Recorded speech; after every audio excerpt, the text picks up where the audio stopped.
Hey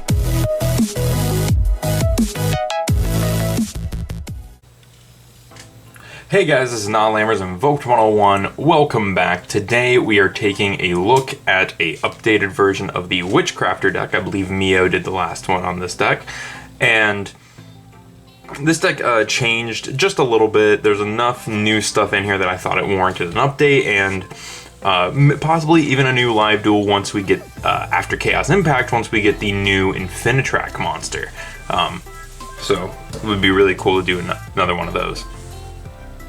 Anyways, before we get into the deck profile, down in the description there's a link to our Patreon. If you like backing the channel, that's where to do it. You can get cool stuff such as access to certain parts of the Discord server, as well as a mat. After that, there is a link to our Teespring. If you want to support us that way, you get yourself a shirt, get yourself a sweatshirt, whatever, a whole bunch of different stuff. And then lastly, down in the description, there is also a link to the Discord. So if you feel like chatting with us in the Discord, you can check that out and you can join us in the general server. Anyways, with that aside, we're going to move the spells off to the side and we're going to get right into the low-level monsters. The first monster we have is Shemitah. Now, before we go any further, I want to preface this with that the Witchcrafter monsters all have the same effect for the most part, with one unique effect. So their archetypal effect is, during the main phase, quick effect, you contribute this card and discard one spell, special summon a Witchcrafter monster from your deck except the one you tributed. So that's what all the little ones do, and then they all have a bonus effect. So Shemitah's effect is, you know, pitch a spell, tribute herself, and then summon a Witchcrafter that isn't Shemitah, but then she has the effect of being able to banish herself from the graveyard and send a different Witchcrafter card from the deck to the grave, which is pretty cool and very useful. She also has 1800 attack and 600 defense, so very useful card. After that, we have Witchcrafter Pitor, and Pitor, of course, has the spell card pitch effect to summon something, and then her extra effect is that you can banish this card from your graveyard, draw one card, then send one Witchcrafter card from your hand to the graveyard, and if you have no Witchcrafter cards, banish your whole hand, which kind of sucks. And the last little Witchcrafter we play is Pottery, and her effect, of course, has the pitch effect, and then is a bonus effect of being able to banish this card from your graveyard, then target a Witchcrafter card in your graveyard and add it to your hand. So that's pretty cool.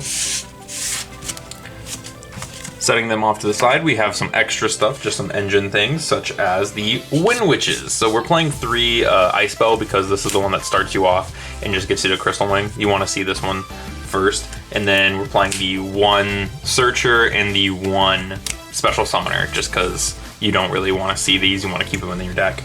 And lastly, we're playing 2 Ash Blossom and Joyous Spring for our hand trap. Sorry about that, knocked the camera off of focus. Anyway, moving into the high-level Witchcrafters, we of course have the new one, which is Witchcrafter Golem Aruru. Her effect is pretty cool. It says, when your opponent activates a card or effect that targets a spellcaster monster you control or targets it for an attack, quick effect, you can target one card your opponent controls or one Witchcrafter spell card in your graveyard, special summon this card from your hand, and if you do, return that targeted card to the hand. You can only use this effect of Golem Aruru once per turn. Once per turn, during your opponent's standby phase, return this card to the hand. So, pretty cool, pretty useful, being able to recover spells, so that way she can get big, or just bounce a monster, so that way your opponent can't run over your Witchcrafters. Very useful, very cool. After that, we have Witchcrafter Madame Veer. And so unlike the little Witchcrafters, the big Witchcrafters don't have the tribute effect. They all have unique effects. And so Madame Veer's effect is that during damage calc, if your spellcaster monster battles an opponent's monster, quick effect, you can reveal any number of spells with different names from your hand, and if you do, your battling monster gains 1000 attack for each card, 1000 attack and defense for each card revealed. And then it has another effect where it's a quick effect. You can discard a spell to negate all monster effects all monsters effects your opponent currently controls, which is pretty cool. And then we have Witchcrafter Hane, and Witchcrafter Hane is really cool. She probably is one of the best ones in the deck.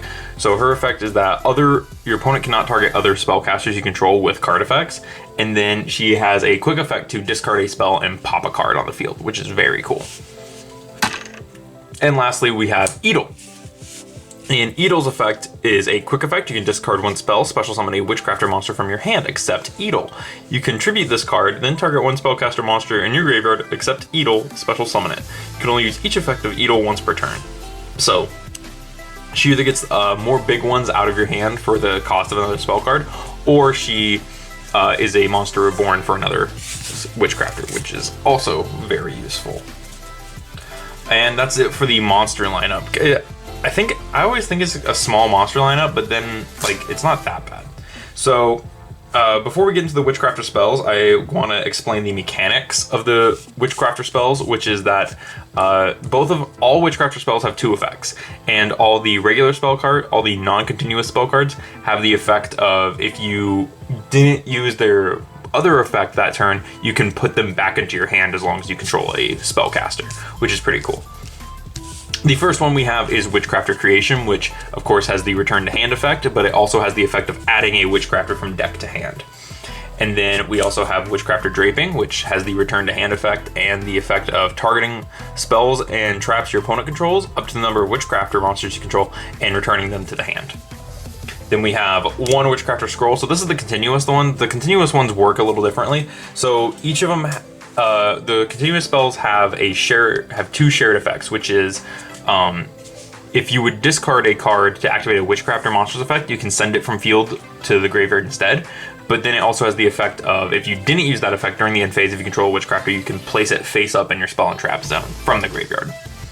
And so Scroll's main effect is once per turn when your spellcaster monster destroys a monster by battle, you can draw a card. So if it kills something in battle, you get to draw a card.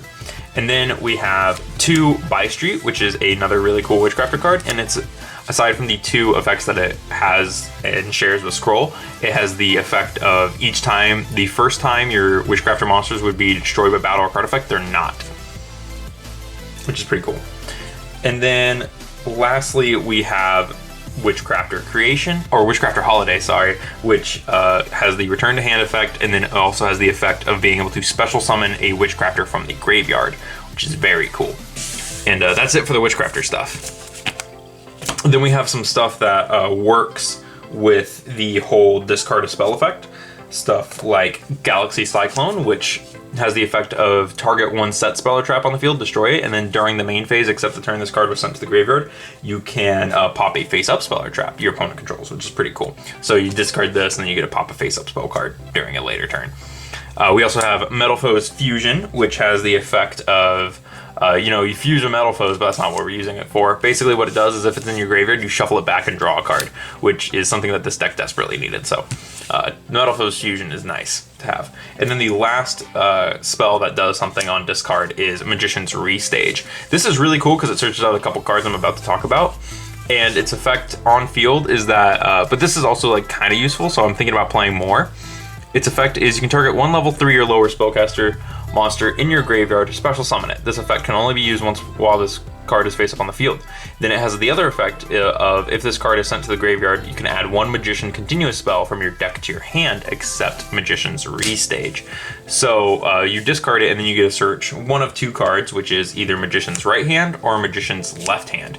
And Magician's Right Hand and Left Hand both have very similar effects, which is the first time while you control a spellcaster type monster, negate the first spell or trap your opponent activates and destroy it. So, which is very cool, very interesting. And then we have Terraforming to search out a very important field spell that is Secret Village of the Spellcasters, which while you control a spellcaster, your opponent can activate spells, but while you don't control a spellcaster, you can't activate spells. So it can become kind of rough. And the last spell card we play is Triple Called by the Grave. This is just because, like, if this deck gets Ash Blossomed while on the little guy, it really doesn't go off and just kind of sits there and does nothing, which really sucks. So you want to be able to prevent that as much as possible. But lastly, there is a slight extra deck, which I will grab real quick. And that's just the 2 monsters you summon off the Wind Witches, the Winterbell and the Crystal Wing. This is just to give you something to do, like potentially going first to make it like a negate or something, because you can, going first, you can make Crystal Wing and Madame Veer. You just have to wait until your opponent's standby phase to do the to summon the Veer, but even then, like, you're still gonna have potential 2 negates on board, like a full board negate and then a Crystal Wing negate, which is pretty crazy, and an unkillable Crystal Wing. So it's a pretty good play in my opinion. Anyways, that's it for Witchcrafters. They're a very interesting deck, very unique in their playstyle. A lot of people kind of compared them to spellbooks at first, but I think that they're vastly different in the way that they play. This deck definitely wants to be a bit more aggressive, but I think without like a Link 1 that potentially recovers a Witchcrafter spell on summon, or summons back a Witchcrafter from grave or hand, I don't think they're gonna get much better, but a RIRA really does help being able to bounce stuff and just give you a body on board, especially since it's 2800 body. But yeah, it's a really fun casual deck, and if you guys liked it, be sure to leave a like, and also tell me what you guys thought down in the comments below. While you're down there, check out the description. Like I said, there's a link to our Discord, our Patreon, and our Teespring, so if you feel like checking out any of those links, those are all down there.